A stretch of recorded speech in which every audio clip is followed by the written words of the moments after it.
It was past midnight on the night before an exam. I had an exam the next day, but I hadn't studied anything.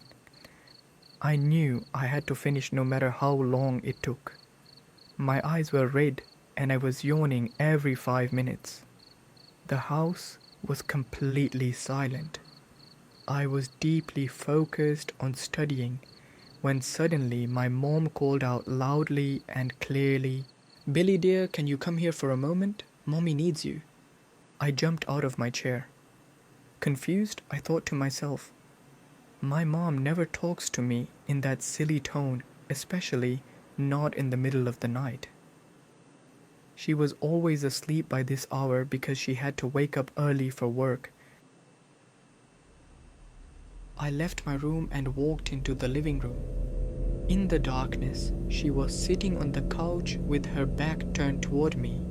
I said, "What's wrong, Mom? Why aren't you sleeping?" There was no answer. I tried again. "Mom, did you hear me? What do you need?" Nothing. Complete silence. She didn't move at all, like a statue. This time, annoyed, I said, "Mom, is this some kind of joke? It's the middle of the night. I need to finish studying." I walked closer toward the side of the couch. As I reached her and saw her face from the side, I froze. The room was dark, but I could clearly make out a strange, terrifying smile, and eyes that looked far too large and round. I was still in shock when she suddenly said, "You're an idiot, Billy. Tomorrow you're going to completely screw up that exam." A shiver ran through my body. Goosebumps covered my skin. Terrified, I whispered, Are you talking to me?" At that exact moment, the sound of a light switch clicked, and the living room filled with light like a lightning strike in my head.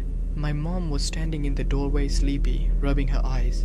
"What are you talking about?" she said. "Billy, why are you awake?